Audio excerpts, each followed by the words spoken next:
Hello, hi, good morning. Welcome to our Uni Notes, another of our Uni Notes lectures. Today we're talking all things arts. My name is Maddie Pride. I'm going to be your guide throughout our journey today as we talk all things art degree. I wanted to say a special thank you to everyone who is here today. Welcome to Uni Notes. Welcome to this brand new program that we are only just launching. A lot of people have been working really very hard behind the scenes for a long time to be putting this program together, and we're super stoked to kind of have it out in the world. Over the next couple of weeks, couple of days, we are going to be running several of these lecture series, all completely free, and it's all about helping and equipping students that are moving out of high school into uni about what it is they are about to face, what's to come, and to be equipping them with skills and tools that they can use to make the very most of their time at university, whether it's just this year or in the years to come as well. So it's my sincere hope today that I equip you guys with a few skills that's going to make your life easier as you're studying the arts. I'm going to introduce you to this degree, what it all means, plus give you a few opportunities to get to know some of the different majors better. There's lots of things that we're going to get through today, and I'm going to walk us through what exactly those are in just a moment. But for now, I wanted to say again, thank you for being here. I know that in many universities all across the country, you are deep in orientation week at the moment. So thank you for carving out some time to be here today. I'm super stoked to get stuck in and to get through as much as we possibly can in our time. I did also just want to mention, as many of you know, that I am a little bit of a fill-in. I was only asked to be here recently, and I am super stoked to be here. It is such a privilege to be here with you guys walking through all of this. But bear with me a little bit. I did have to kind of prepare myself in a little bit of a rush. It's going to be great. I have everything I need to make this an awesome presentation. But if I do get a little bit stuck in places, if I have to be thinking through things, that is why. I am hoping that this is going to be an awesome presentation, an awesome opportunity for us to be learning together. So no stress at all about that. And again, thanks so much for being here. All right. So first of all, welcome. Thank you. Over this next little while, we're going to be chatting through lots and lots of different things. So I really want to encourage you guys to get comfy, find a snack, grab a glass of water, just prepare yourself to be here for a little while. We're here for 2.5 hours. So make sure that you're prepped and ready. If you would like, you can take notes. These slides and the video recording of this presentation are going to be available to you guys permanently. So over the coming years, coming months, coming weeks, you will be able to very easily refer back to everything that happens today, all of the information that I talk us through. So no need to take notes if you don't want to, but if that's helpful for you, I'm definitely not going to dissuade you from doing it. So make sure you're all comfy and ready to go. And I wanted to, before we get any further into anything, just chat you through some of the free resources that we're offering here at Uni Notes. As I mentioned, this is a program that is brand new and thus is incredibly exciting. There's lots of resources that we're really stoked to be out in the real world, and you as students being able to interact with them. So if you're interested in things like study notes, articles, discussion boards, an amazing community, videos, lectures, newsletters, even subject reviews, then all of those things are available for free via Uni Notes. So if you'd like to check any of those out, if any of those sort of speak up to you and say, oh, that sounds pretty interesting, that sounds like it may be helpful, then you can go to uninotes.com and check those all out. One of our missions, if you're familiar with ATAR Notes, which is where this all began, one of our core missions at Uni Notes as well is to be able to equip all students, all types of learners. So we want to be able to provide resources that are going to help every type of learner, and there should be something for everyone in our program as well. So please, please, please go and check those out. There is absolutely something new that you can learn from what we have to offer. So uninotes.com is the place to be. The other thing that is so exciting coming up is these brand new summaries for core subjects within a few different university disciplines. So we're going to have biomedicine and medicine, commerce, engineering and maths, law, psychology, and science. They're going to be written by recent uni graduates who have completed the degree, who know everything there is to know about each of these subjects from universities all across Australia. So they're going to be really digging into the fundamentals.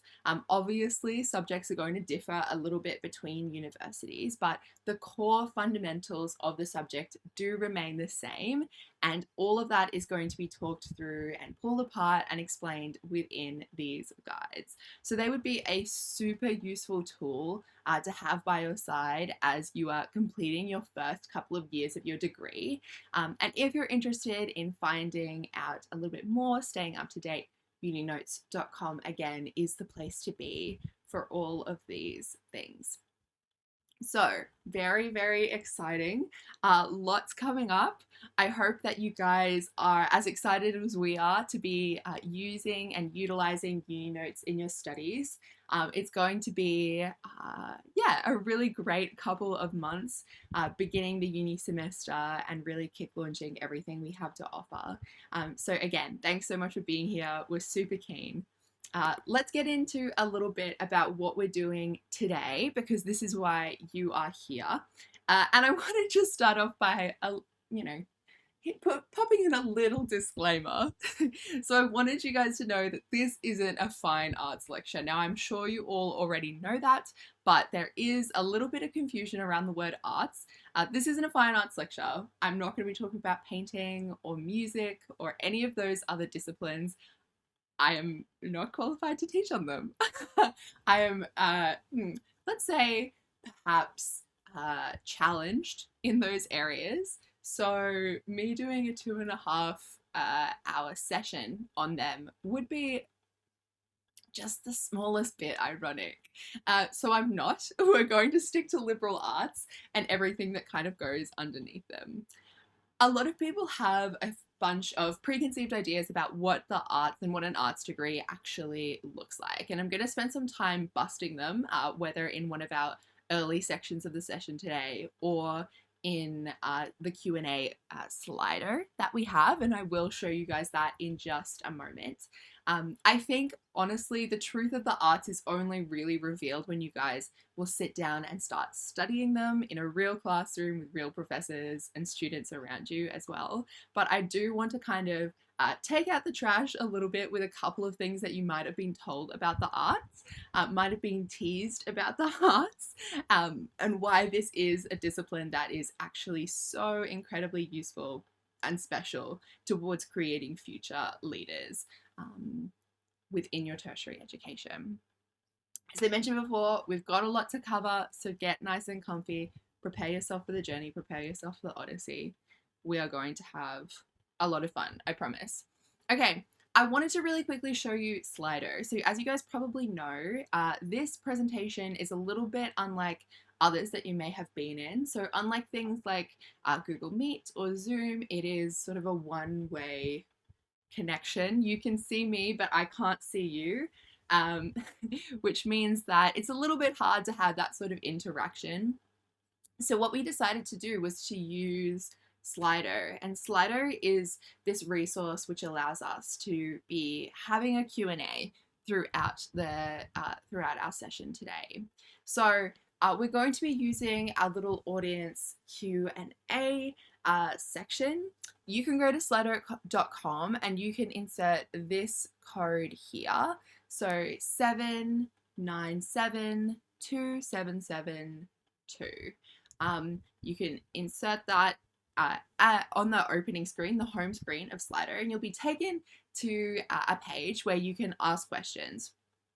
And throughout the entire session, we're not going to have like a big dedicated Q&A section. Throughout the entire session, I'm going to encourage you guys to be asking me questions about the arts, about particular majors, about my university experience, about what I did in high school, all of those sorts of things. There is obviously no such thing as a silly question. You can ask me about anything at all within uni. It doesn't just have to be about the arts, because I am doing a double degree. You can ask me about my other discipline as well if you'd like. So I really encourage you guys to be using this. You're only going to get answers to your questions if you ask them. So please go ahead and use Slido as much as you'd like throughout the session. If someone else asks a question and you would like to see that being answered, then there is like a little like thumbs up button, I believe. On the question, you can tap that, and the more thumbs up it gets, the higher it'll go up in the list of questions, and I will be able to see it sooner. So go ahead and do that, and we will get back into what we have here, and I will check back routinely. So this is the session breakdown. This is what we're going to be going through in our time together today. So as I mentioned before, 2.5 hours. We're going to have a 15-minute break roughly around the middle where I will allow you guys some time to sit back and relax and take a break from my voice. The first 30 minutes roughly is going to be all about introducing the arts, so you get to know them. We're going to be talking through them in general terms. Then I'll walk you through some of the key players within in the degree, and then we're going to be talking about key skills required to succeed in your arts degree a little bit later. So there's lots and lots of things that I want to get through today. But before we get through any of that, a little bit about me. So I'm not just a random face that's talking to you for all of that time. You guys get a little bit of an understanding who I actually am. So hello, hi. Let me reintroduce myself. My name is Maddie. I graduated from Brisbane Girls Grammar School in 2020, which means that this is my 3rd year out of school, which is absolutely insane to me. I have no idea how that happened. Time continues to move on, and it's terrifying. I'm currently studying a double degree in communications and arts at the University of Queensland. So I'm based in Brisbane, and I'm studying a double degree in comms and arts. And within my arts degree, I'm doing a double major, and I'm majoring in international relations and peace and conflict studies. So something that I'd like to flag here is, many of you might say, that's a bit weird. Communications is commonly a major that you can do within an arts degree. Why are you doing a whole degree dedicated to it? Basically, with communications, it really, really interested me. I wanted to dedicate my arts slots, my majors within my arts degree, to something else, and I wanted to do a full communications degree so I could be equipped with that later on in my life. So you can ask me questions about any of those things and UQ if you'd like. I know that it's O week at UQ this week. It's market day today. Hope to see you there. Yeah, so that is what I'm studying currently. I like good bagels and terrible movies, and what really more is there to say about that? The more cream cheese, the better. The more terrible cliches and bad plot lines, the better. That's basically how I roll. If any of you guys are starting off at UQ this year, let me recommend Bagel Boys over near the Science Library. It's great. It's really, really wonderful. That's my hidden gem. It's not hidden, but that's my hidden gem. I love it there. All right, we're going to start off with the basics. There's no better place to start than at the beginning. And I think it's a good opportunity for us to walk you through a couple of the myths of the arts, some things that you might have been told, and basically why they're not true.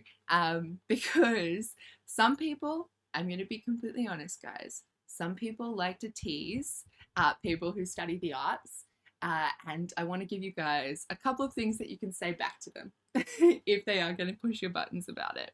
The number one myth about the arts is that the arts is just a filler degree, or it's a bridge degree to get you from not having enough ATAR points to being able to get in the degree that you really wanted to do.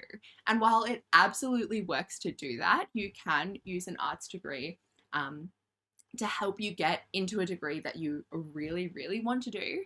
That's not its only purpose, and it should never be viewed that way. The arts is a degree where you really get to dig into some of the fundamental problems that make up our society, not just nationally, but internationally as well. And the arts is equipping you, it's all about equipping you with the skills to be able to address and solve those problems on paper, and then hopefully in the future in person as well, using your hands, using your minds, and using your communication skills as well. So the arts kind of sits at the very soul of humankind, of human interaction, of human society. And by taking an arts degree, you are saying that you are willing to understand the very kind of foundational elements that make up who we are and how we interact with each other. So it's a big deal. It can completely change your outlook on life, the way that you interact in society and how you approach future careers. So if you want to do the arts, that's fine, but take it seriously, because there is a lot in here that can change the world. And I do mean that very seriously. The second myth is that you don't actually learn anything. It's just like a random thing. You rock up to a few classes a week and you like sit in a circle and hold hands and sway a little bit and think about how the universe is a great place. As I flagged earlier, the arts is kind of intrinsically linked to human interaction and society as well. So it's all about understanding and learning more about why humans are the way they are, how they interact with each other within various different disciplines. So, for example, within the geography major, it's all about understanding how humans interact with the natural world and how things like climate change can be addressed through professional communication, through problem solving, through advisement, through research, all of those sorts of things. Within the sociology major, it's all about studying human interaction and the way that humans work together within a society. And that can lead you directly into things like education and social work. So there are so many important disciplines that exist within the arts that teach you such important skills about how to interact with the world and how to solve really pressing problems that in some cases do mean life or death. So it's definitely not just sitting in a circle holding hands. There is a lot more to this degree. The third one is that you can't get a job. This is, I think, the favorite. Lots of people like to joke that the arts is just a path that you'll take for a little while and then you'll kind of stray from it, not being able to get an actual job. I think one of the most important things to know about the arts is that the arts fosters transferable skills. So yes, jobs that you can get within the arts discipline are not non-existent. There's actually many of them. They might be a little bit rarer than others, but that doesn't mean that they don't exist. And if you find that you can't get a job within the exact niche of the discipline you studied in the arts, you will have mountains upon mountains of transferable skills, critical thinking being the most vital, that will completely change the game in every other career path that you take in your life. Genuinely, art students stand out on resumes. They stand out in interviews. They stand out in the work that they do within a job because they are equipped with a deeper understanding of the world, a greater empathy for the world, and just a higher level of curiosity, creativity, and critical thinking that other students lack. So it is honestly a way to be upgrading yourself, to be providing yourself with the very best possible chance to be extraordinary post-university. So the myth of not being able to get a job is certainly not true. If anything, the arts is going to propel you into work that you may not have thought possible for you in the future. The final one that I wanted to go through is easy to get into, easy to get right. So a lot of people think that because in general, on average, the ATAR requirement or rank requirement to get into an arts degree is lower than others, then it must be easy to interact with. This is not true. The arts is a lower rank, but it is honestly because universities across the nation want to encourage students to be taking arts degrees for the very same reasons that I mentioned before. These are the skills that are going to change the world. These are the skills that are going to propel you into extraordinary career opportunities throughout your life. These are the skills that are just going to make you better people with a greater understanding of how people across the world are hurting and how we have the opportunity to make it better. So this is an incredibly useful, important degree and discipline to be studying. So we want to encourage people to be a part of it. And just like every other subject, it has easy elements and it has hard elements as well. You're going to be pushed beyond what you were pushed to do at school. Let me promise you that. So you're going to be challenged. This isn't a degree that you can just breeze through. No trouble at all, no study required. This is something that you're going to have to put a little bit of elbow grease in order to get the very most out of it. So if you think that, oh, I'll just do an arts degree because it's super easy, not a big deal, let me warn you that that was certainly not my experience, and it's not the experience of many, many art students that I have taught to. So ready yourself for a few challenges along the way. All right, let's talk arts in general terms. It feels like I'm introducing you to a friend. Hello, hi, this is the arts. This is the student. Yes, I've always wanted to introduce you to. So the liberal arts is a degree that acts as a bit of an umbrella. So at the end of your degree, you'll get a piece of paper which says Bachelor of Arts on it. But what that actually means will look different for every single person in your cohort. You're all going to be interacting with it a little bit differently. The arts as a degree is generally 2 to 3 years long, but it is very, very common to make it a double degree to pair it with something else like I have, and that generally puts it up in the 4-year range. The degree becomes specific, as I mentioned before, due to the majors or minors that you choose, and we'll talk through a few of those a little bit later on. So again, everyone is going to look different. For me, I picked IR and Peace and Conflict, but there is, geography and history and English literature and hundreds more to be choosing from. So that's what specifies the degree, picking those majors and minors. At some universities, you might start off your degree by doing general arts subjects where you're introduced to things like history in a bunch of different disciplines. For the case of UQ, that's not how we roll. Instead, you pick a major and minor or 2 majors or whatever from the very get-go, and you stick within that discipline until you decide you do not want to any longer or you graduate. So as I mentioned before, this degree is all about developing transferable skills for long-term success. So educators within this degree want to create students that are critical thinkers, that are communicators, that are curious, that are problem solvers. So that is what it's all kind of about. There are well over 40 study areas. There are, in the cases of some universities, there's like 70 study areas that you can choose from, spanning the humanities, social sciences, and languages. So there is a huge range of disciplines that you can dig your teeth into within an arts degree. The arts is perfect for travel. So if you've always dreamt of going on exchange, then this is one of the programs that will really be perfect for that. And you can gain real world experience in partner universities all across the world while gaining credit towards your degree, which is so cool. So if you would like to be a part of that, I encourage you to do some research within the university that you're attending and seeing what opportunities there are for you.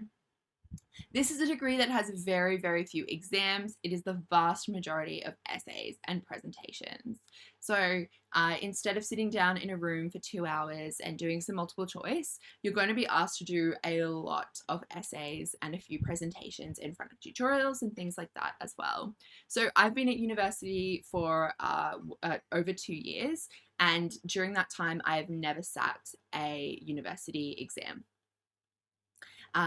For either of my degrees that I'm currently studying. So that is that's something to flag. if you guys are very familiar and used to your exams, since you've just done a whole bunch of them at the end of the year, the end of year 12, you might need to step away from them a little while and get really familiar with these essays, because that's what we're looking for at uni. And we're going to be walking through how to write a good university essay later on in our session today. So depending on the uni, there are a few ways that you can structure an arts degree. I do want to say that this is a national lecture, so I can't just talk towards UQ students or Queensland students. I do want to say that obviously the details are going to change within universities, which is why it's so important that you are reading your university websites, your course profiles, all of that information really carefully so you know exactly what they are looking for. The most common ways to structure an arts degree is a student picks a major and a minor. So a major just has more credit points towards it, whereas a minor has fewer. You'll generally spend less time working on your minor. So perhaps within a semester made up of 4 subjects, you'll have 3 subjects within your major and just 1 dedicated to your minor. Another option is a double major, which is what I've done, and the credits are split evenly between the 2 subjects. So because I'm doing a double degree in a 4-subject semester, 2 subjects are dedicated towards my communications degree and 2 are dedicated towards my arts degree.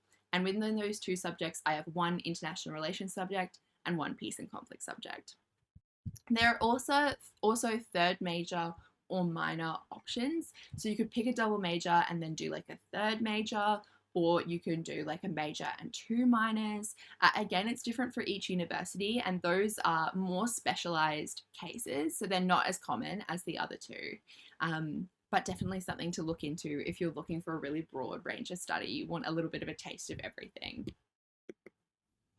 Here is just a selection of majors and minors that I could find across a bunch of different universities throughout Australia. So as you can see, there is a huge number of study areas that you could do. Just to pick a few, there's anthropology, there's English literature, journalism and mass communication, Korean, sports studies, global development, music, popular music and technology, psychology, criminology. So there's a huge range of things that you could be a part of, which is so exciting. It means that there is absolutely something for everyone in this list.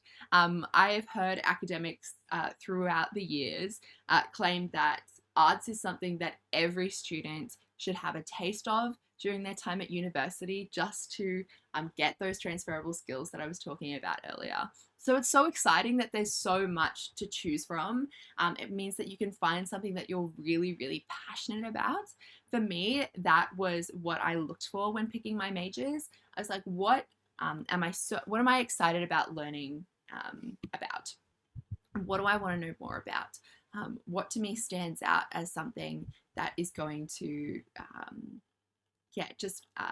foster passion for me. And international relations and peace and conflict was absolutely that for me. But obviously, as I mentioned before, majors and minors are going to differ between different universities. So make sure that you are checking that list and finding ones that stand out to you. All right, I'm going to take a little bit of time to break down an example arts subject, first year arts subject, and what that actually might look like, some of the information that you might need to look for within things like course profiles. So at UQ, each subject that you take has a dedicated course profile, and I'm going to assume that at every university there is something similar for you guys to be interacting with. Basically, it's one place that you can find all the necessary information about the subject that you are taking during a semester. So I'm going to walk us through what that might look like as a first year international relations student. Let's check that. No questions? Cool. Okay.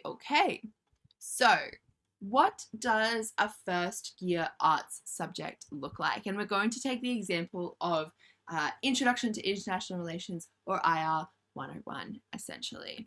So These couple of sentences here are something that is going to be right at the top of your course profile. And it basically is walking you through the key learning objectives for the subject. What is it exactly that they want you to do? So they want you to learn theoretical frameworks and research techniques to understand national and international issues and problems. They want you to be able to identify relevant sources from a variety of media and judge their importance and reliability. They want you to evaluate ideas and develop creative solutions to problems, including through independent pursuit of knowledge and making connections between different disciplinary approaches and methods. They want you to be able to communicate and debate both orally and in writing and work with others using a variety of media, and understand the ethical implications of ideas, communications, and actions. Now, all of these are applicable to almost every arts discipline that you could take. These are the key skills that they want you to be able to have. Theoretical frameworks, identifying relevant sources across a variety of media, evaluating and developing ideas and creative solutions to problems, independent pursuit of knowledge, so independent research, and being able to make connections between disciplines. Communication is a major part of the arts. I don't know why I started doing this. Communication is a major part of the arts. It's going to encapsulate pretty much every assessment task that you do throughout your degree. It is so important to be able to be fostering those communication skills. And then understanding at a base level the ethical implications of ideas, communications, and actions. So flagging before how arts is about creating more empathetic people as well. This is a big part of your degree. It's being able to look out into the world, having a greater understanding of the issues out there, and therefore having a greater sense of empathy as well. So this particular subject, Introduction to International Relations, will have a sort of like sentence at the start which sort of encapsulates what the subject's all about. So it aims to equip students with the tools to better understand the changing nature of modern international relations. It provides students with conceptual tools with which to engage in the study of international politics and with which to analyze and make sense of current events and associated developments. So when you're looking through the major to choose or the subjects you want to choose within your major, then you can be looking for sentences or kind of like little phrases at the start of the profile like this. It gives you like this broad view of what the subject is all about and what it wants you as the student to be able to do. It is so important when you start a course to understand the course objectives. So what do they want you to be able to achieve by the end of it all? By the end of the semester, what do you need to know? Because that is going to give you plenty of hints about what you're going to be required to do on each of your assessment tasks. So in your first year, these are generally going to be broad skills that contribute to your degree in its entirety. So it's really important to be on top of them in first year because it gives you a pretty good idea, pretty good path forward about what the rest of your degree may look like. The last thing that I wanted to quickly do is give you a little taste of what an example assessment might look like within one of these first year subjects. So for IR, you might have something like a minor essay, so just 1,000 words, and you're asked to take 2 of the required readings from the semester on a shared topic to draw out their similarities and differences and reach a conclusion about which you find most persuasive. So that's an example of the type of assessment you probably see in your first year within arts. A lot of assessment based on required readings that you've had to do throughout the course. Lots of things like comparison, drawing out the key arguments, comparing those key arguments, discussing which you find most persuasive. Those are very common to see in your first year. All right, I want to go through some really basic skills to succeed within an arts degree. And these are all the skills that you need if you want to be a 7 student. So as you guys know, in university, we switch up the grades a little bit. You have a scale from 1 through to 7, 7 being the best possible grade, 1 being the worst. 1, 2, and 3 are considered a fail. A 4 is considered a pass, and then 5, 6, and 7 is kind of like distinction or high distinction. So 7 is the best possible grade you can get for a university course. So what are the skills that a 7 student need? They need a comprehensive knowledge in the field of study. And that basically means you need to know and understand the content. Pretty straightforward, pretty self-explanatory there. So you need to attend your lectures and tutorials and be sure to take notes. Something that you guys will notice is that within your university degree, you are being given a lot more information than you may have been given at school throughout a general week. So attend all of your classes in person if you can. It can be so helpful to be there in person, experiencing things face to face, and take notes when you can. So you can have all of your content in one place and you're able to go back through and review it systematically throughout your time in the subject. A 7 arts student needs an understanding of how other disciplines relate to the field of study. So you need to be able to identify connections between your major and other aspects of academia. No major is an island. They are all interconnected because this world is all interconnected. So you need to read and interact with a wide range of sources within your research tasks and understand how different problems relate to each other, how they connect, and how they might be solved in relation to each other.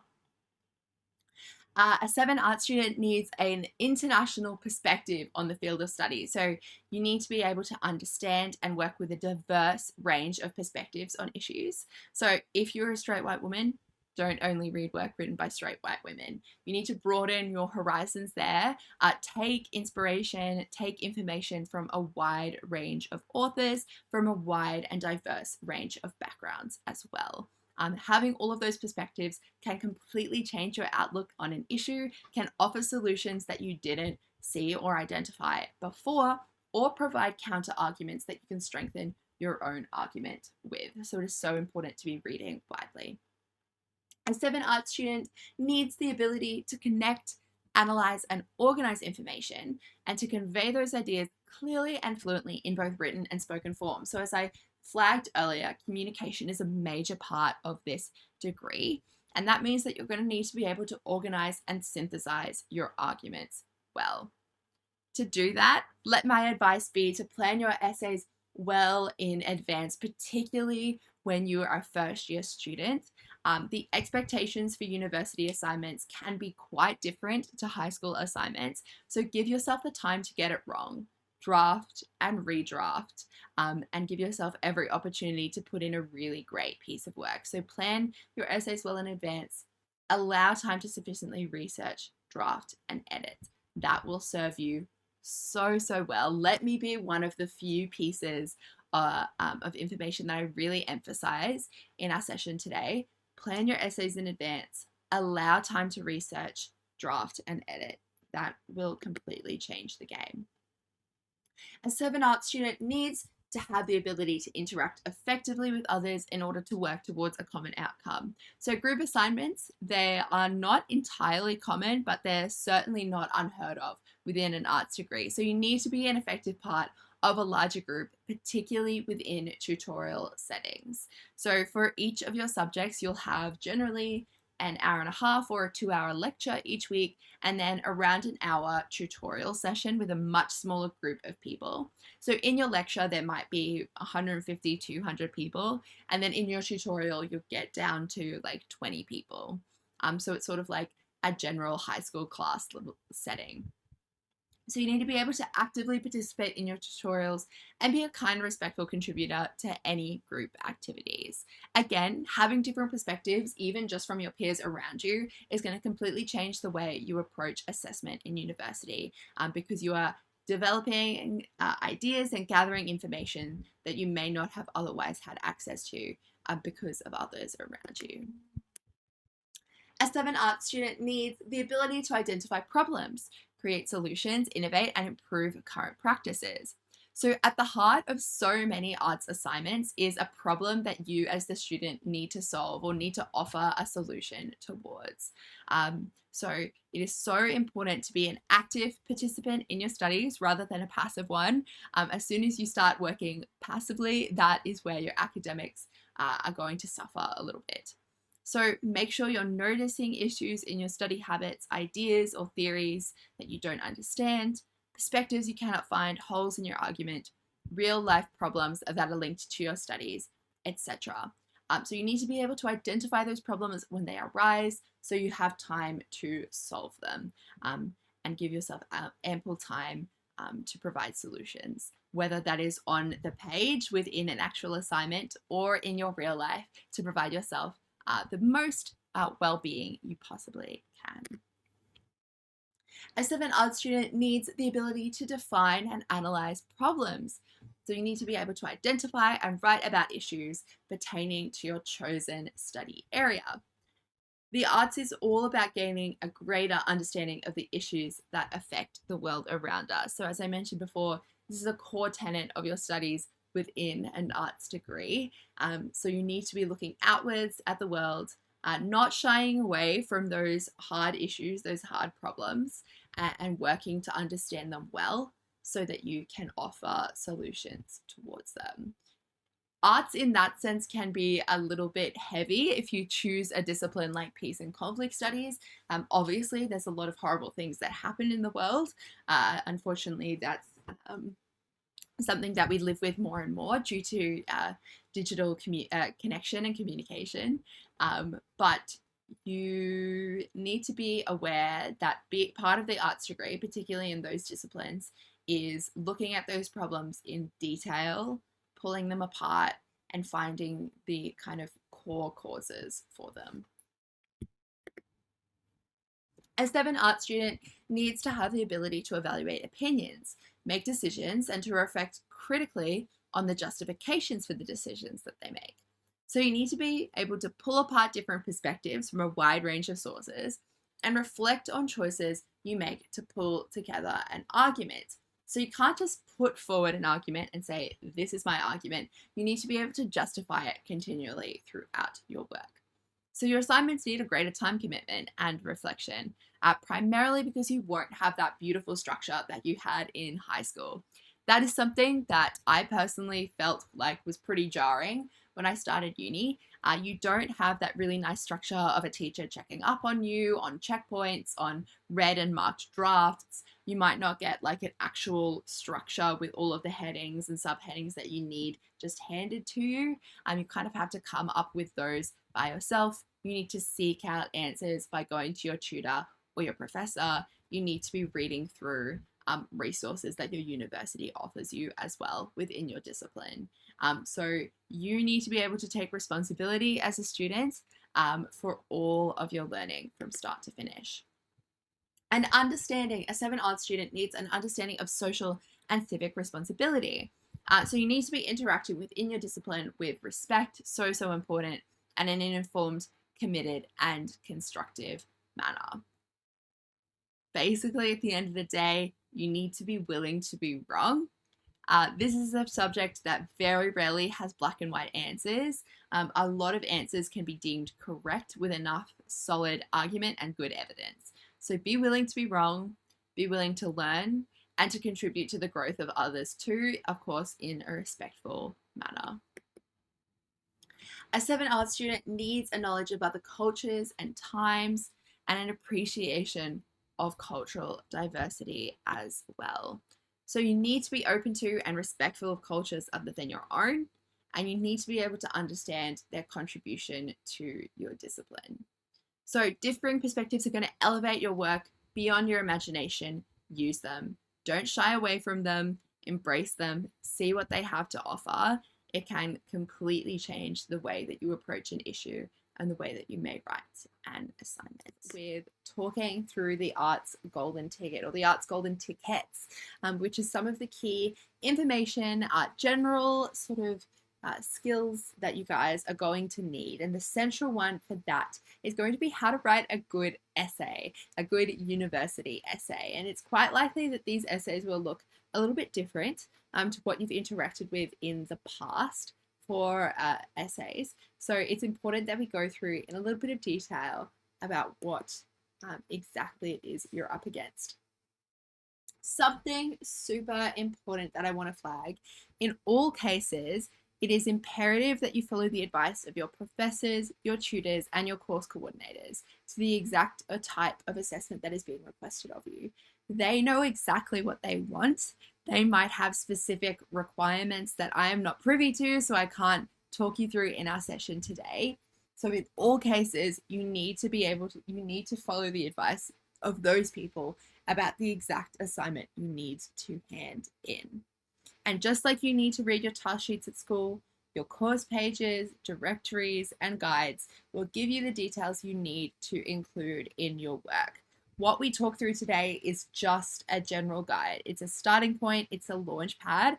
Hopefully there's going to be information here that will elevate your essay writing experience, but you always need to be checking the exact details of your course profiles and your subject notes in order to tell you exactly what the staff are looking for. So the first step when it comes to writing an arts-based essay is to choose your topic. At university, being on top of time management is so critical, especially if you have multiple deadlines due around the same time. And because the students don't necessarily the subjects and subject coordinators don't interact with each other as much as they do at school, it is possible that several deadlines are going to fall right next to each other at the end of semester. With this in mind, you need to be able to choose essay topics as early as you can. So as soon as your professor releases them to you, read through them and find the one that you are most interested in, as it allows you to start your research and writing process. This obviously is going to allow you the time to put together multiple drafts and a much higher standard of writing for your final piece. I'm going to encourage you guys to always be picking a topic that interests you. Not only is this going to make your life easier as you're researching and writing, but it is also going to show in your work and make for a more enjoyable experience for your readers and markers as well. So always pick a topic that interests you. I always say it's much easier to talk about your favorite movie in the whole world than it is to talk about a movie that you've seen half of on a plane flight in the middle of turbulence. So always pick a topic that interests you. It's going to lead to elevated writing. Step number 2 is understanding the task, knowing exactly what is being asked of you. Something that is shockingly common among students of any kind, both at high school and at university, is a pretty rebellious sort of laissez-faire attitude towards instructions. So either students decide that they're not going to read them, or they simply disregard them. My small hint is don't do that. That's how you say not going to actually contribute to your studies in any way, shape, or form, and will most likely result in a failing grade. Please read the exact requirements of the task, the exact instructions, and follow them as you put together your piece. So start by breaking the task down into its component parts. So what are the separate tasks you're asked to do? Okay, I need to identify 5 academic sources. Okay, I need to evaluate critically their pros and cons. Okay, I need to compare 2 of the sources, identifying their similarities and differences, and highlighting why which one is most persuasive. Okay, then I need to write a concluding statement at the end. So you break it down into its component parts. That makes it much easier to attack a task that may seem massive at the start of the semester. You just break it down into smaller chunks and attack those one at a time. Just like you did at high school, go through, highlight keywords, think carefully through exactly what it is asking you to do. If you are confused, go and ask someone for help. Your tutor is absolutely your go-to person for this. Shoot them an email, meet them within office hours. and ask them questions about how you can best approach the task. So there's a little example, little task or topic over here on the right. It says, consider if the question was to be, is a two-party system necessary for the existence of representative democracy? Okay, that's your topic, that's your question. If you were to unpack this question in detail, you could find that there is not just one way of answering this question. There is actually several topics that could be discussed in order to offer a really broad and well-rounded answer to the question. So you could talk about the nature of representative democracy, the role of political parties in representative democracy, features of representative democracy strengthened by the role of political parties, the idea that representative democracy is neither dependent on nor weakened by a two-party system, and then your evaluation of all of these points. So all of those things might not be immediately apparent to you when you first read that topic. You might not be like, oh, the idea that representative democracy is not weakened by a two-party system when you first read a random sentence on a Tuesday afternoon. But they can appear and become apparent to you as you continue to research, as new sources pop up, as new authors indicate new ideas. This is something that's really important. There's a lot more to a university essay than answering a question in a single shot. There is a broad range, I keep saying range, a broad range of sort of topics or ideas that you can delve into to offer a really well-rounded answer to the question. So you can start building your foundational understanding of a topic by going through your notes from lectures and tutes. So obviously you've been taught a lot of content throughout the semester, so go back and utilize it. Make sure you're reviewing, you have a good understanding of the topic at hand, but I would avoid using them as an official source in your actual writing. So I would avoid citing them in your actual piece unless it's been indicated by your professor or your tutor that you are allowed to do so. That's just one of those things that universities are a little bit iffy about.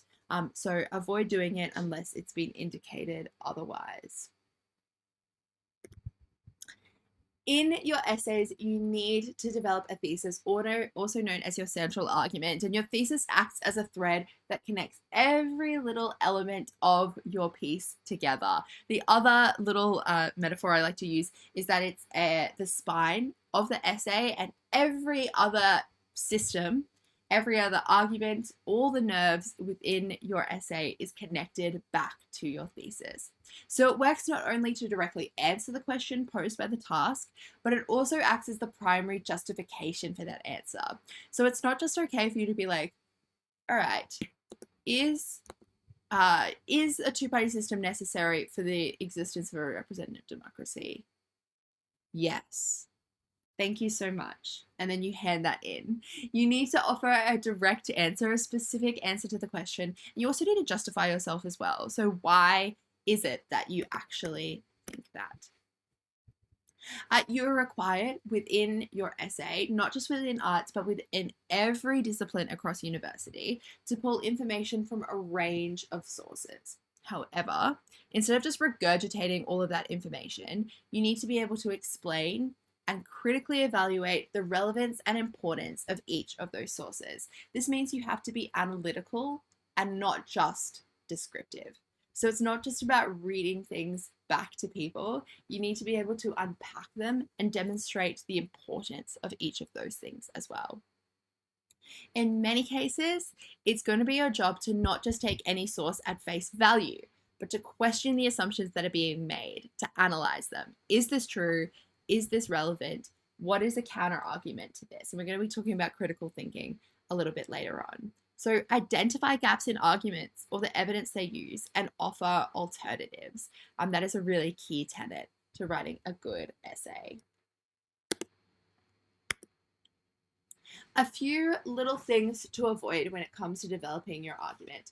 Don't just answer the question with broad assumptions. The response, democracy is desirable, provides no supporting evidence because it's an assertion rather than an actual argument. So you need to be able to justify your response with evidence and authoritative sources as well.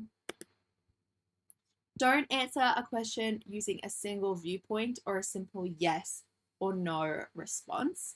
It is so important that you're incorporating a well rounded approach with various perspectives. So, I talked about earlier, if you're a straight white woman, don't just be reading things from straight white women. You need to be incorporating diverse voices. It's going to give your argument the best chance of being well rounded. You also need to be incorporating counter arguments as well. So you offer an argument, offer a counter argument, and you also might choose to say that why that counter argument is not as relevant or is not as persuasive as yours. You also need to bring all of these together to a conclusion at the end of the day as well, as to which position or positions you find most persuasive and why. So important. So that's something that definitely stands out as a little bit different to your traditional high school essay. So that is something that is important to be keeping in mind. Why is it that you find this argument the most persuasive? What about it is different to others? Good to know. All right. I'm going to take a brief pause from the wonderful world of essay writing to chat through research. Research is a central pillar, it is a key tenet of a good arts student's discipline. And it is a vital part of writing a good essay, yet so often overlooked. People think it's like a very brief thing that just kind of happens at the start. You get the information that you need, and you kind of just go on from there. That is not the case. Instead, research is something that should be actively being done throughout the entire process. You should be continuing to develop your research pool, your data, your information throughout the entire time you're writing your piece. So you can continue to be adding to your argument, offering counter arguments, and different theories and ideas throughout the whole piece. The first thing that I want to flag is that you need to be using academic sources. So you're not looking for things like Wikipedia, online dictionaries, blogs, personal websites, or the like. They may be accurate in some cases, and I know a lot of people are like, Wikipedia is accurate, like it's really good, yeah. And that is absolutely true, yes. There is a lot of accuracy to be found in those things, but they are not always credible, and credibility is what you're really looking for here. You want to look for things like books, chapters and edited volumes, peer-reviewed articles, and the like. Often, arts courses have a really great place to start because they give you a nice long list of required readings at the start of the semester. So those are a great place to start. And then in the bibliographies and reference lists of those required readings are great launch pads as well. So you can be looking at the research that they're referencing and then use those to go and find more for yourself. Sources need to be reputable and credible, and that starts with the type of sources that they actually are. So this is something that's probably quite familiar to a lot of you. We're going to review them quickly now. So primary sources, first-hand accounts of those who directly experience them. So diaries, speeches, interviews, government reports, UN treaties and resolutions, reports by non-government organizations, NGOs, statistical data, and newspapers. So they're often considered credible, but it is really important to note with primary sources that they often include bias. Be critical, always. What is this author's sort of, what is their role in a particular issue? Why might they have bias? What might that bias be? How would that affect the piece of writing that they have done?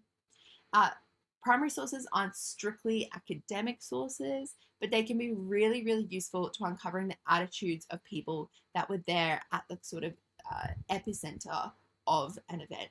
So definitely be on the lookout for primary sources and testimonies for people who are at the center of issues. Secondary sources contain, as the name suggests, second-hand information on issues, but they also critically analyze the significance. So this is where your journal articles come into play.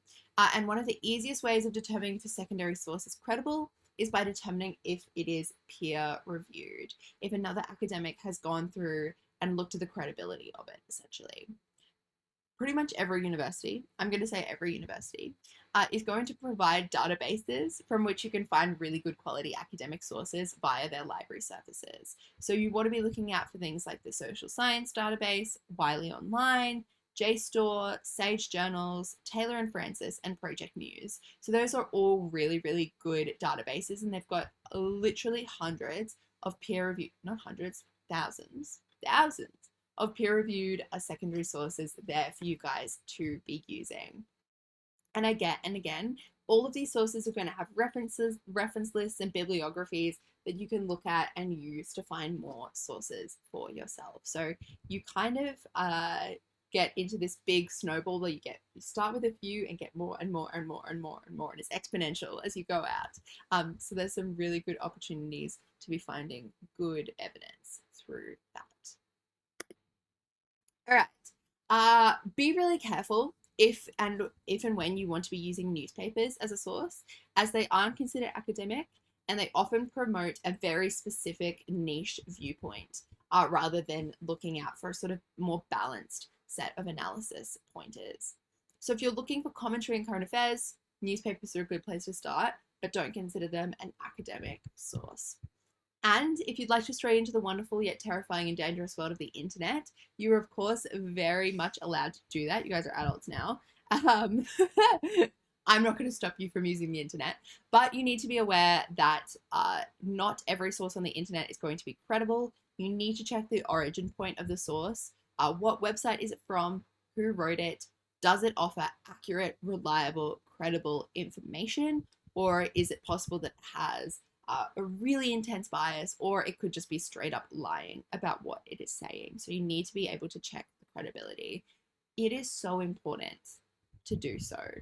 This is a major part of university life, is being able to understand which sources are accurate and which are not. So take the time, look and understand, is this a source that I can trust? As mentioned before, it's really, really important that you're using a wide range of perspectives from a diverse range of authors. So you want to be interacting with conflicting opinions so you can produce a really broad, well-rounded argument, which doesn't have any sort of holes in it that your marker can poke at and marks fall out of them. So make sure that you are offering a really nice broad range of perspectives in there. All right, I wanted to take this second little moment to chat about reading. This is probably going to be one of the biggest whiplash moments for students entering into the world of arts. So generally, for each subject, you're going to be given 2 to 3 readings that you need to complete each week. And those readings can be, in some cases, and I hope you don't interact with too many of them in your first semester, but in some cases, those readings can be like up to 50 pages long. It's very intimidating at the start, but you definitely get used to it over time and you get more familiar with how to interact with them. So, my piece of advice, particularly in your first semester, read your readings, please. Please, I beg of you. Read your readings. Not only is doing your readings going to elevate your understanding of a topic tenfold, but it's going to enhance your experience when you're interacting with the topic in debate and conversation within your tutorials. Tutorials are absolutely vital. They are a keystone element of understanding the subject and of doing well. So if you want to make the most of your tutorials, doing your readings, understanding the topic, understanding the key arguments of each of the readings and the author's perspective is going to entirely change the way you interact in those tutorials for the better. So sometimes the reading can be long and tedious, a lot of academic language, sort of topics and ideas and theories that you're unfamiliar with. So you can start off by getting a firm understanding of what the thesis is by reading the introduction and the conclusion first. So introduction, obviously, where they're introducing their argument at the start, and then the conclusion when they're wrapping up all of their points and they're talking through counter arguments and that sort of thing. So starting with those 2 elements can give you a really firm understanding. Then going through looking for subheadings and chapter titles to give you a little bit of an indicator of where you need to be looking for the most important information. And then if you're reading digitally, you can use the Command or Control F function, which allows you to like search up keywords or phrases, and they'll find it within the text. I know for me, I've got a Mac, so Command F is the one that I look for to get that little search bar up. So if you want to be thorough, you can take notes physically, dot points on like each of the key things that you find within the reading, or you can stick to really basic highlighting and annotating on the page itself. Either works, but it's really important that you remember the most important information for your discussion in Tutes. So make sure that you are going through, you're pulling out that key information. And then when you're researching for a bigger assignment, it's best to read from the general to the specific. So begin by reading the relevant sections of introductory texts, have a look through your textbooks, all those sorts of things, and then, move on to more detailed publications and specialized journal articles later down the line as you're getting into the nitty-gritty. So start broadly, get the kind of core base understanding of a topic, and then move into specificity later on. Oh, excuse me. I'm sorry. It's still early in Brisbane. It's only 10. 10:30. All right, let's get back to business, working through our essays, and let's have a little look at essay outlines. So once you've trawled through a good amount of research and found a solid argument that you're happy with for your topic, you begin to pull your ideas into an actual essay outline. It is really important that your essay has a logical structure. Synthesis is something that university markers really, really look for in work. You need to be able to communicate well and communicate succinctly while pushing forward your argument. Naturally, the exact structure of an essay is going to differ depending on the subject, depending on the university, but there are general ways to go about logicifying your work. And that is a real word because I said so. All right. Regardless of the assignment, you're going to need an introduction. Every assignment needs some kind of introduction and some kind of conclusion. So there are 3 key things that you need to be looking for in your introduction, and this can be a great launch pad when you're starting off writing an assignment. Okay, what do I need to include in my introduction? And that can help push you to get your argument in line, get it clear, get it straightforward. So you're going to need background information on the topic you're discussing in the essay. So you're providing context to the marker, to every piece of evidence and every author that you introduce throughout the entire piece. So really important you have that at the start. Then you have some kind of outline sentence where you walk the reader through what you're going to be interacting with in the piece, the different points you're going to include. And then you have your golden goose, the beautiful, perfect crown jewel of your piece, which is your thesis, which is encapsulating your entire argument. So, so important. All right, this is a little bit of an example of what an introduction may look like. And the example topic given is, to what extent has the commoditization of education as a global product affected the quality of education and educational outcomes? So the context and background information might sound a little bit like this. Globalization has resulted in a perception that barriers between countries have almost disappeared. It's arguably easier to travel, communicate, and trade with people around the world than ever before. Similarly, goods and services have become widely available around the world. Goods and services are no longer available only within a country or to meet the needs of a particular cultural group. Education is no exception. In the past, it was less likely that people would travel abroad to be educated. Currently, it is common for students to be educated away from their home countries.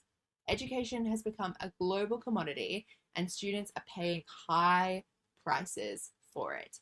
So in your context, you've introduced ideas. I lied. It's actually not that early in Brisbane and yet I'm still yawning. Pardon me. It's very rude. You've introduced ideas of globalization, communication, trade, goods and services, education, this idea of connectivity between nations. So it's all of that important contextual background information included there. And you've seen there's a nice mix of longer sentences and shorter sentences. It's clear, It's to the point. They're not using a huge amount of flowery language. You're getting the argument across clearly. Then you have your little outline sentence. This essay will examine how this commoditization has affected the quality of education and will argue that while the quality and availability of school education has increased, the quality of tertiary education has decreased. For the purposes of this essay, quality will be considered in terms of comparative levels of literacy and in terms of graduate attributes. Really nice, straightforward introduction. Notice it's really not too long. They haven't labored over their thesis and their outline. They've like really pulled apart the details. They're like, let's talk about the word education. What does it mean? They've simply highlighted the really clear distinction for this particular essay, which is this idea of literacy and the graduate attributes. That's what they're going to be working with throughout the piece. Then you have your body paragraphs, and each of your body paragraphs need to be consistently linking back to your thesis that you've stated in your introduction. They need to be supported with evidence and your own critical analysis. Remember, we're not just regurgitating information back at the reader, we're explaining why it is relevant, why it proves our thesis. Often you're going to have shorter paragraphs in university essays, and you separate each new idea with a paragraph break. Your paragraphs sit around 150, 250 words. So again, that might be something that's quite different from a school-based essay. You're not used to them being quite that short, but it's all about flow. It's all about separating those ideas so they can stand on their own two legs. So this might be an example of a body paragraph in an essay. Globalization has contributed to increased levels of literacy around the world in a number of ways. Firstly, the global community is more aware than before of the need to provide assistance to developing countries in terms of educating people so that they can become independent and self-determining. The United Nations briefing paper on global education states that literacy has improved worldwide since the mid-1950s to the current time, from an average literacy rate of 20% to an average of 76% worldwide. So you start off with your topic sentence, that's in blue. It suggests that a list is going to follow, and the point is made in the topic sentence that globalization has improved literacy.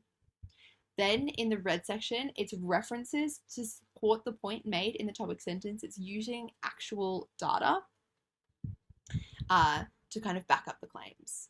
And then this is where the student kind of comes in, comments, and links to the topic. So clearly, there are still discrepancies in literacy standards between countries and between genders in some countries. But there are no countries where literacy rates have fallen on average in the last 4 decades.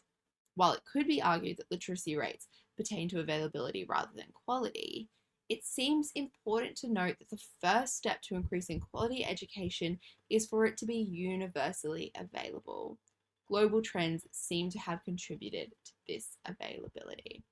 Really nice, straightforward. I hope you guys are noticing that these aren't super complex paragraphs. They're not like really taking the time to be using crazy flowery language, using loads of metaphors and like pulling apart all of the complex ideas. It's clear, it's straightforward. The argument is a crystal clear thread throughout it all. So important that clarity wins over complexity when it comes to writing. The marker needs to be aware of what your argument is and how you're justifying it throughout your speech. So important. All right. Your conclusion. So your conclusion needs to restate your thesis. It needs to summarize your most important points. And very importantly, it offers no new information. All your evidence stays in your body paragraphs. So remember that your thesis needs to remain strong to the very end. It's that clear thread right from the start, right to the bottom of the page. So don't start switching up your tune. Don't start changing your thesis right at the end, the very last moment. If you want to indicate that there are weaknesses in your arguments or that there are opportunities for improvement or counter arguments, keep them separate from the concluding paragraph. You can work through that in the body section of your piece. An example conclusion might look like this. In conclusion, nice. Education has become a global commodity.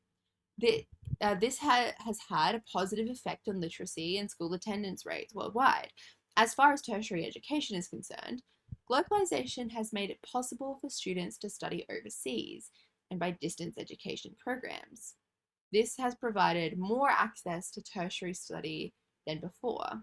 However, this access is sometimes provided by organizations that do not necessarily maintain the highest academic standards. Thus, quality has been affected in the tertiary domain. Future research in this area may need to examine the need for international regulatory bodies to maintain quality outcomes for students. Beautiful. All right. When you are planning, it's a really good idea to get every idea you have out on the page. It allows you to identify ideas that need to be cut, ideas that connect, ideas that can be expanded upon, and ideas that can be compared and contrasted. It is so important that an essay flows. So being able to connect your ideas together physically using an arrow gives the argument direction and elevates your writing. So having everything out, mind maps are my personal favorite to use. You can find mind maps free programs to use online very, very easily. Let me see, mind map. Yeah, there's literally so many of them. Mural is a good one. Miro works really well. This is one that I have definitely used in the past. You can sign up for free, super easy, and then you can create really simple mind maps that look like this with all of the nice little connecting points and nodes throughout all of it. It's something that I would definitely recommend doing if you are a visual person, if you like to have the ideas in front of you. Another thing that I encourage you to do is write them by hand if you need to.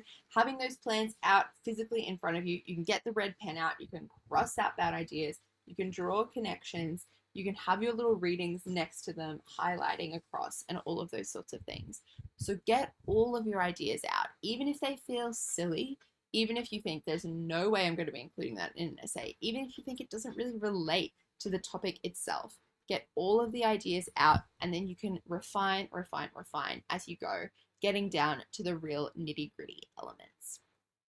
When you're actually writing, there is no real order required. So there's no perfect way of putting an essay together. You can start with your intro, you can start with your body. I wouldn't really recommend starting with your conclusion. To me, a few steps may have been missed there.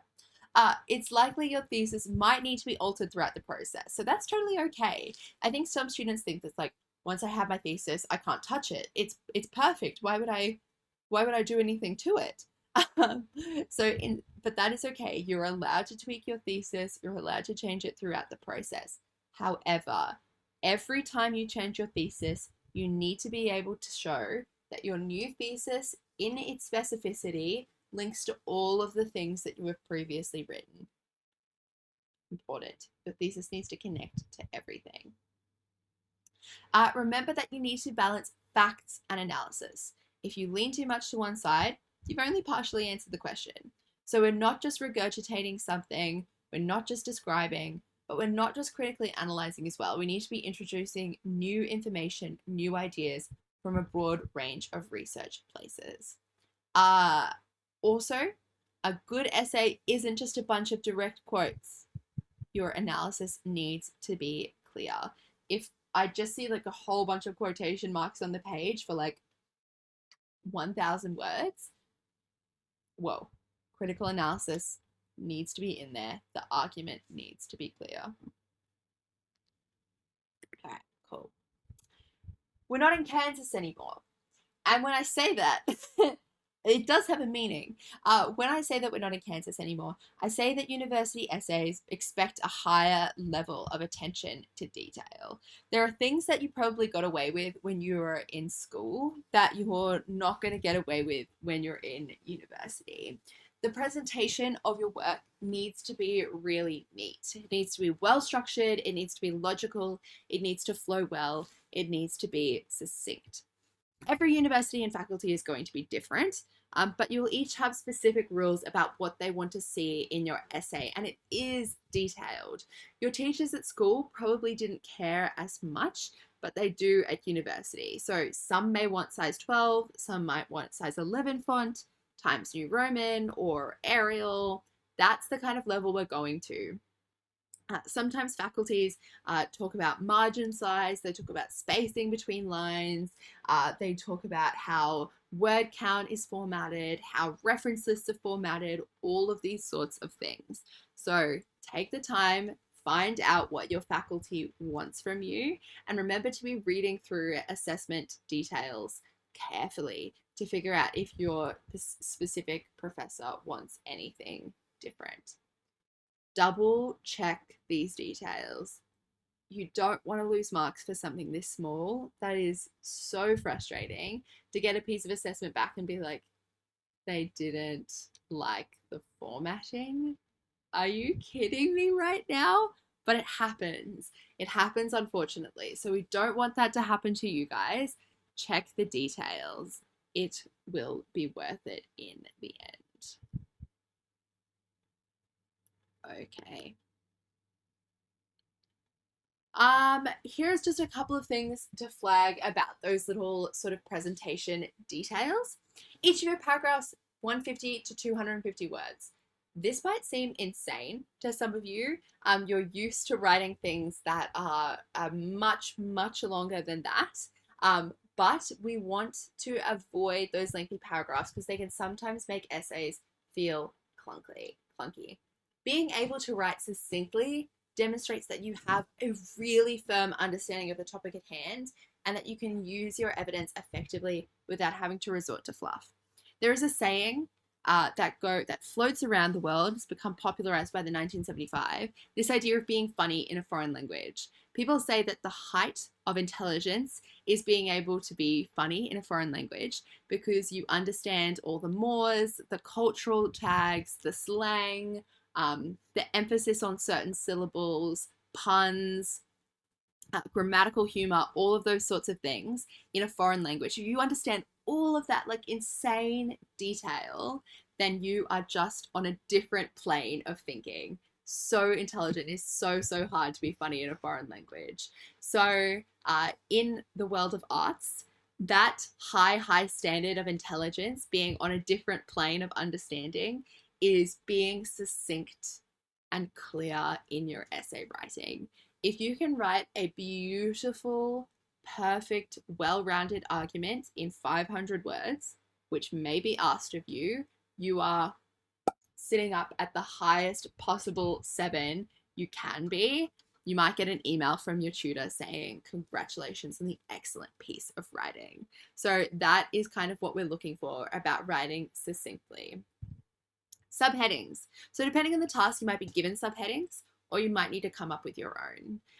So subheadings are really nice. They're kind of like a roadmap through the piece. They indicate to the reader what you're going to be talking about and the broad sections that are included in your piece. You may be given them, you might have to come up with your own. Either way, don't use too many of them. So you don't need to use a new one for every paragraph. Instead, use them for broad sections of your argument throughout your piece. And then finally, spelling and grammar. Don't lose marks over something like this. Please. Be sure to read through your final work really, really carefully. Use spell check, use other programs like Grammarly if you need, or get someone to read it through for you. In the big wide world of tertiary education, you're not going to receive a lot of grace over using the incorrect form of the word your. They're just much stricter about this sort of thing. The sort of sad reality, but it is a reality nonetheless, and it's something that's really important for you guys to know, is that Your professors, particularly in first year, are probably not going to know you very well unless you're in their tutorial. Um, so they might not understand your writing style, they might not understand where you've come from, all of those sorts of things. So to give yourself the very best opportunity, just be really careful with things like spelling and grammar. You don't want to lose marks over them. It is okay to draft and redraft. In fact, it is definitely encouraged. I don't know about what it's like where you guys are, but Queensland, Brisbane doesn't decide if it wants to rain or not. And it's really quite bright for something for a day that's so overcast at the same time. Bizarre. All right, cool. Sorry about that, but that's really quite intense. Okay, the high distinction is in the details. If you want to go from sixes to sevens, the details is where you are going to find those last marks. Pay attention to the style used by the authors of your readings, of the academic sources that you're interacting with. They're professionals. They got their work published. That's the kind of writing that you want to emulate yourself. So model yours after theirs. Obviously, we're not cheating. We're not plagiarizing. You guys will get plenty of stern talkings about that throughout your first semester, I am sure. But definitely model the style of writing after theirs. That is definitely going to help you to figure out exactly what tone you need to hit when you're writing your essays. Don't ever submit an essay that is written in dot point form. Don't do it. Don't do it. It's not something that lecturers are ever super keen to see unless they specifically allow you to do it for whatever reason, or a particular section of the piece you're allowed to do in dot point form. Unless you are told exactly that you're allowed to, don't do it. Make sure you use active voice. It cuts down your words, word count. It also allows you to be a lot clearer in what you're saying. So that's very important. And use first person unless instructed otherwise. So you're allowed to say, in this essay, I will argue that blah, blah, blah, blah, which can actually be quite nice. Sometimes it can feel a little bit impersonal to be like, this essay will tackle yada, yada, yada. No, I'm doing that. This is about me. So important to remember. You guys are the authors. You're allowed to kind of go through all of this in detail and pull it apart and have takes on the issues and come up with personal solutions. Like, that's so exciting to me that all of that information is now in your hands and you get to craft your very own responses to real issues. Amazing. You should only use a direct quotation when the author's exact words are crucial to the argument. Otherwise, paraphrase in your own words. As I mentioned before, no one wants to see a full essay that is just like full of quotation marks. It's definitely going to lead to a clunkier piece. Try and avoid cliches and jargon. It draws the reader away from the central argument. It just complexifies, adds complexity to things. So make sure that you are instead sticking to more, formal academic language, but you're avoiding those real cliches.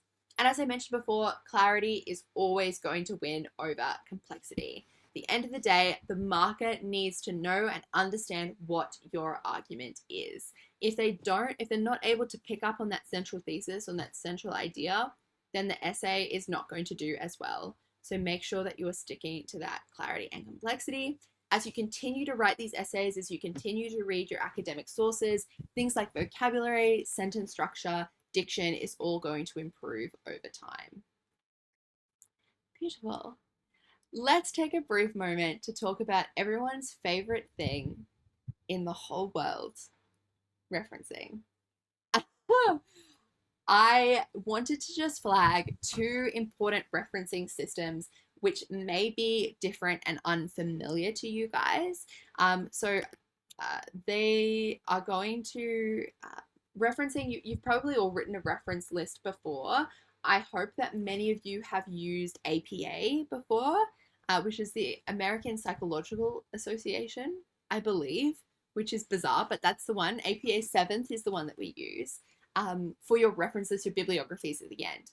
But in-text referencing is really important in university work. So I'm going to talk through two ways of doing that today. So Obviously, requirements are going to shift between universities and different faculties as well. So identify what type of referencing your specific faculty wants to see from you, rather. So there are two really common styles for in-text referencing. There's the Harvard author date in-text referencing style and the Chicago footnote style. So all good referencing comes out of America, apparently.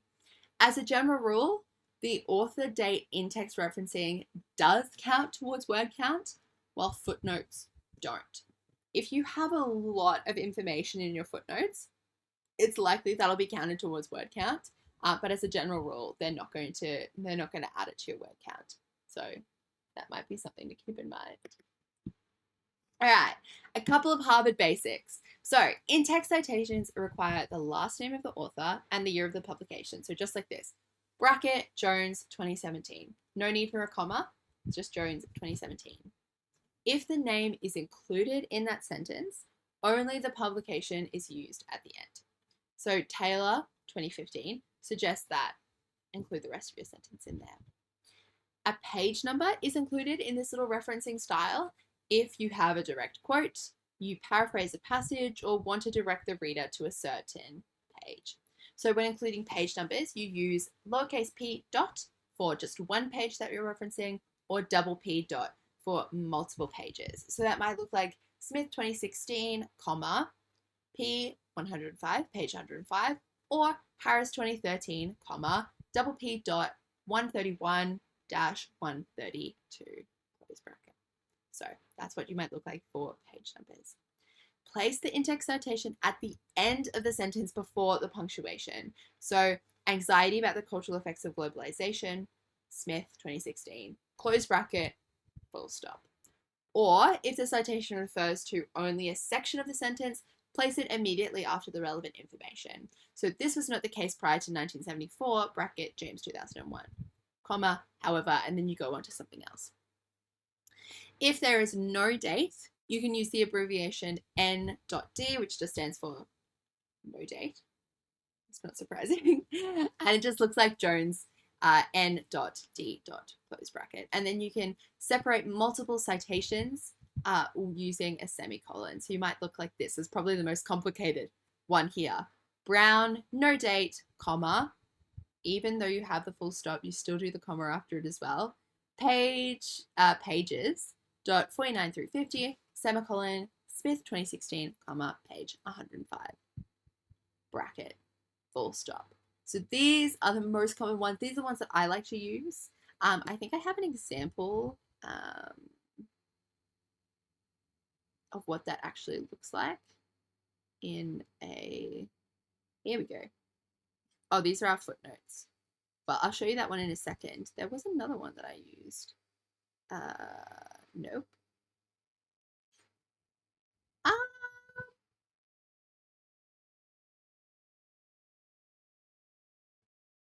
Where I use just the classic in-text citations. I want to show you what that actually looks like.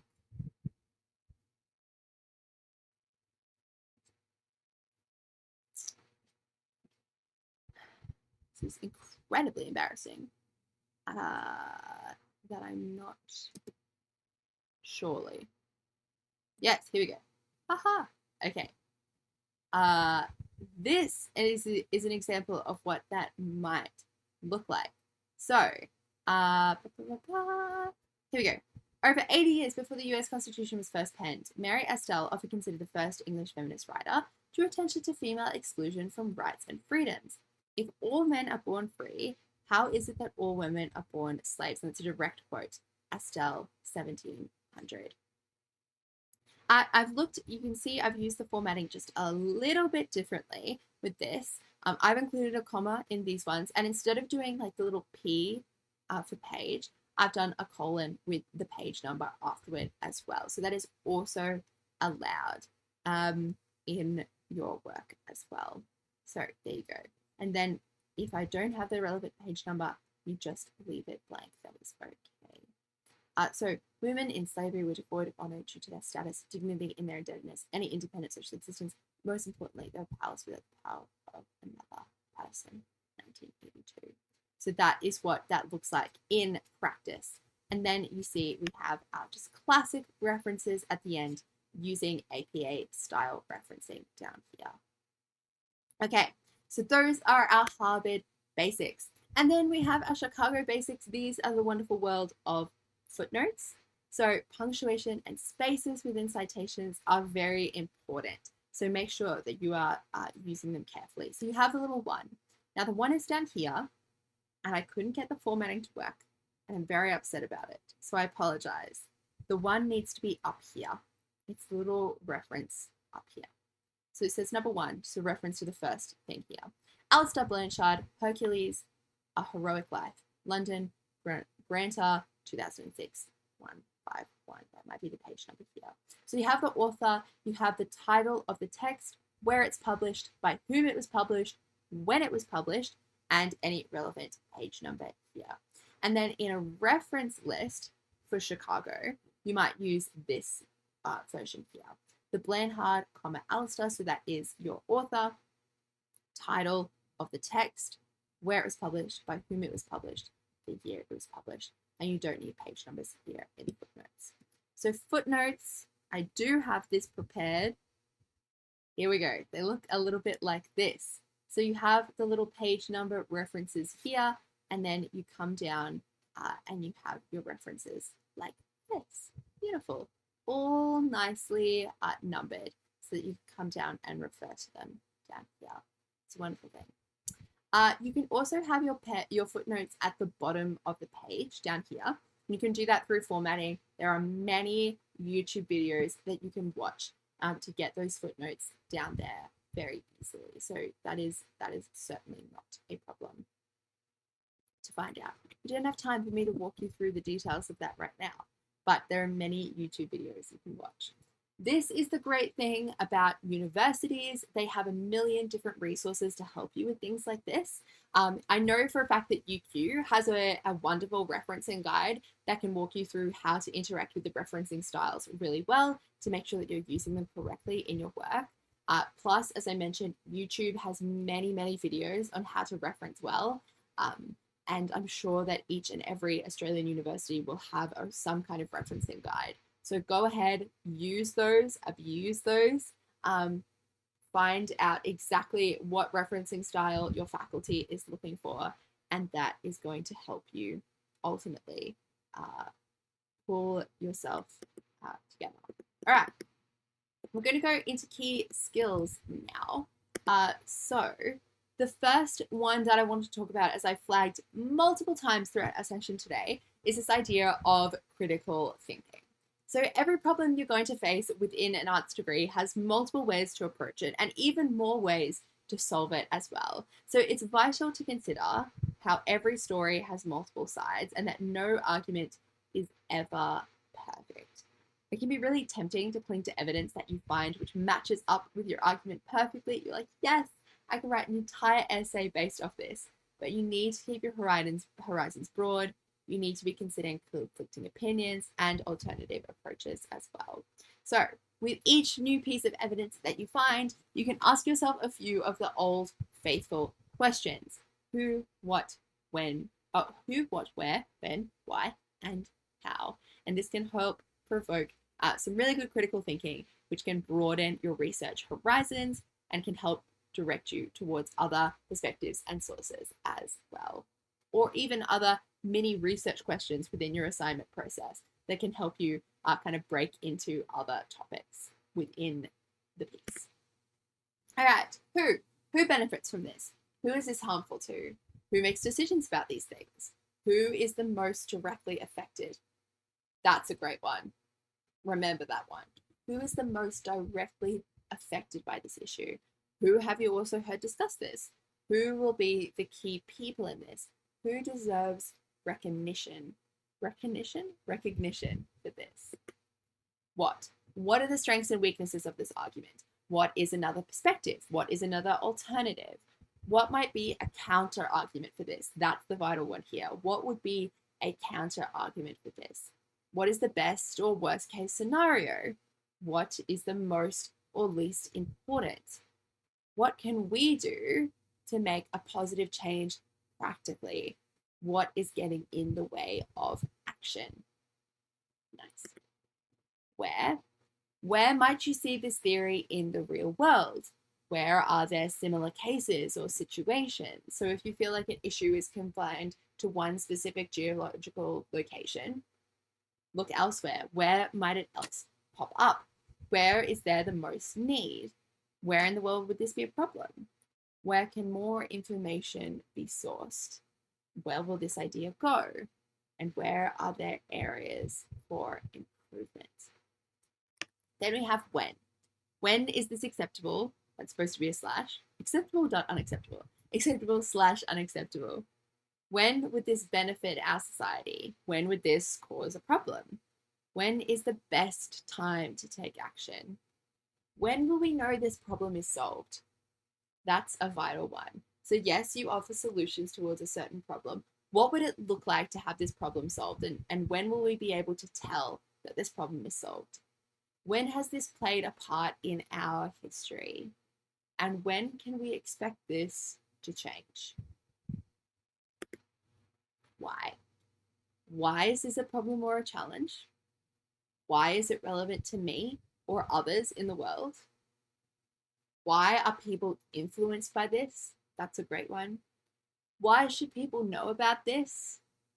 Why has it been this way for so long? Why have we allowed this to happen? Why is there a need for this today? Some really delicious ones. And then finally, how? How is this similar to insert something? How does this disrupt things? How do we know the truth about this? How will we approach this? How does this benefit or disadvantage others? How does this harm others? How do we see this in the future? And how can we change the status quo? So, having these slides with you, super useful resource to be reflecting on these questions when you are writing your essays, to be going through, looking at those key questions, allowing them to broaden your argument and round it out to make sure you're including all of those diverse perspectives. You're not just arguing something, you're offering a counter argument as well, and you're balancing them from each other as well. A really important key skill that I'm going to encourage each of you to foster within your studies is curiosity. Curiosity is going to get you a long, long way. As I mentioned before, this discipline has so few black and white answers. And there are so many ways to approach solving a problem. So curiosity is very unlikely to kill the cat, since the cat will be too busy contributing fine evidence to a major essay worth over 50% of the cat's final grade.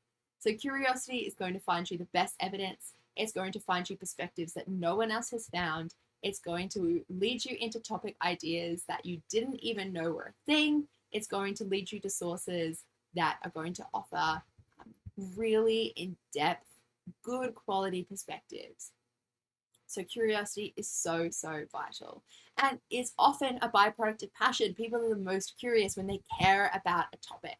So dedicate some time to the topics that interest you. It could fuel future endeavors, future career paths, future master's degrees, future inspired conversations, post-trivia sessions at the uni bar. So curiosity and passion, let me encourage you, foster those.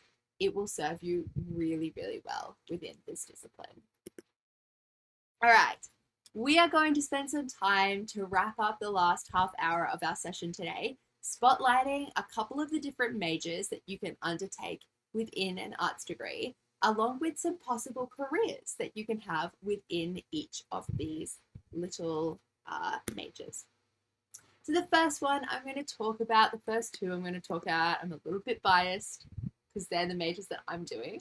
But I wanted to flag international relations and peace and conflict studies. And these are generally two of the more popular majors that we see art students undertaking as well. So IR is all about gaining a deeper understanding of global issues within the spheres of economics, education, political science, culture, and conflict. And over the past couple of years, some of my favorite topics that we've talked about within international relations is issues resulting or relating to Indigenous communities and also gender as well. So those have been my favorite topics, and they're definitely something that I'm keen to dig into more as I continue my studies. When you major in IR, You're cementing yourself as a heavyweight within several disciplines that stretch beyond simple humanities. You can end up working in foreign politics and government affairs, as an advisor, or even within the business realm as well. As we mentioned before in our example paragraphs, the idea about globalization, we're living in a world where we're more and more connected to our international neighbors. So having a full understanding of foreign relations is going to serve you really well if you're interacting within business or law with international clients. So a possible career could be an international aid worker. So international aid workers create and coordinate everyday and emergency programs for zones that have been subjected to environmental or developmental problems such as war and natural disaster. They provide aid and assistance to people and communities in need and work to set up sustainable solutions to problems in fields like education, sanitation, and agriculture. This is not a traditional career path, as you probably know. International aid workers are required to work in administrative capacity or be deployed overseas for actual field work.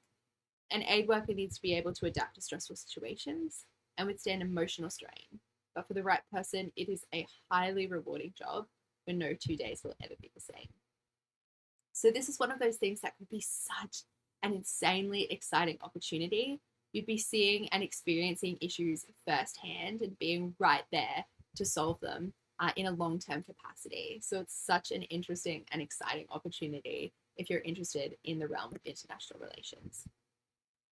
PNC is built to aid you in unpacking the causes of contemporary conflict and the conditions that contribute to peace building, resolution, and conflict prevention. PNC is intrinsically linked to ethics, justice, gender, Indigenous politics, and developmental issues. This major isn't just about war and a lack of war, but all things that throw us in the deep end and all things that can pull us out. I will note that peace and conflict is, by its very nature, quite a heavy subject. There's like a fair bit of emotional strain associated with it because you're dealing with quite intense issues, but so incredibly relevant. We only need to look over to Eastern Europe to understand how much relevance this subject has for us today, let alone the ongoing trauma and instability in places like the Middle East. So there is so much relevance for this today. While we may be peaceful over here in Australia, a lot of our world is not. So it is super important that we have a really solid understanding of these ideas and issues. If you want to work in PNC, you could be a conflict advisor, a peacekeeping official, a humanitarian resourcing specialist, an intelligence analyst, a defense project manager, or a development program coordinator. So there are lots of really cool opportunities for work within this field. The next one that I wanted to flag is political science. So if you have a fine taste for the streets of Canberra, you might be interested in a major of political science. So this major teaches all about Australian and international government and political systems, along with the values and ideologies that underpin political action in societies around the globe. So in doing so, you're gaining skills to address local and global issues, along with professional communication tools and ways to respond to historic ideas that still influence our lives today. So political science isn't just about sitting in a nice marble office in Parliament House. It's about understanding the very human condition that underpins the way that political systems were created way back at the start of it all in Greece, right today to our brand new emerging nations that are just having their very own government systems put in place. So it is such a fascinating major. It's one that I considered a fair bit when I was trying to select my majors. It's a really interesting one. Possible career within political science is a political campaign manager. So when a political candidate runs for office, they rely on a team of workers to handle the day-to-day operations of their campaign, and the person in charge of that team is the campaign manager. The role is to manage the campaign, unsurprisingly, including areas of fundraising, advertising, polling, and encouraging votes. So campaign managers have to be willing to adapt to their candidates' needs and juggle multiple tasks at any given time. This role is all-encompassing and will definitely push anyone who decides to pursue it. They need to be equipped with the necessary skills to handle high level of communication, coordination. coordination, and organization. I'm struggling a little bit here, but slow down. It's lots of information. I'm tripping over my words. Next up, we have the wonderful world of sociology. Sociology is the study of social life, social change, and the social causes and consequences of human behavior. If you have a passion for people and you'd like to understand what makes them tick and how to solve long-term issues within communities, sociology may be calling your name. The major directly leads into work in social work, education, social justice advocacy, research, and public service. It's a really, really great one. It's one of those ones that you're never going to regret doing because you'll have such a deeper understanding of the world around you and how to interact with people in any career that you end up in. So it's a really great opportunity. Next up, economics. You might be a little bit surprised to see a subject or a discipline that is so related to the numbers and mathematics to be included within a presentation about the arts. But economics is vital to our understanding of social issues in the world today. So if you want to understand globalization, development, and sustainability in the context of a broader social and humanities framework, economics may be something for you. So if you like the logical side of things, if you like to understand how everything happens, how the sausage is made, what happens in the locked room, then economics is definitely going to be a doorway into that world. So a possible career might be a statistician. So statisticians apply statistical or mathematical methods and models to help solve real world problems. They collect, analyze, organize, and compile numerical data to aid in decision-making processes. Their work is often used in fields that include business, science, health, engineering, economics, and agriculture. Statisticians possess an impressive skill set combination that includes analytical, technical, communication, and leadership abilities. The tasks they complete daily will vary depending on the industry and organization that they work for. So economics could be a lot of fun. Economics is one of those things that sort of interests me in my peripheral vision. I'm like, oh, that could be really good, but I'm not fantastic with numbers. So it may not be something that I ever pursue. But again, it's just one of those areas that you're not going to regret pursuing because economics makes such a huge cross-section of the way that our world works. So it's definitely a really good way, I think, to be interacting with actively. Philosophy. So if you're a deep thinker and you'd like to wrestle with the big questions that make up the basis of human behavior and interaction, philosophy is absolutely going to be your port of call. So this is a major that grants you skills useful to any kind of career: curiosity, creativity, critical thinking, diagnosis, problem solving, just to name a few. Possible career within the realm of philosophy may be a conflict advisor. So conflict advisors provide analysis of conflict and convert their investigation into effective strategies and programs that work to reduce conflict and build harmony in the environment. Advisors work at the intersection of peace building and humanitarian assistance to enhance the organization's impact and influence. It's a highly rewarding profession. It requires leadership, strong communication, problem-solving skills, and the ability to cope in stressful situations. The last one we have for today is geography. So, combining human interaction and nature brings you to the humble geography major. It's no secret there's a connection between social systems and natural systems. Climate change.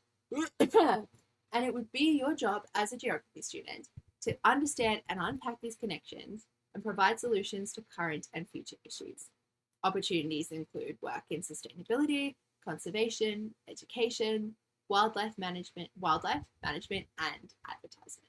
So a really fulfilling major there as well. Okay,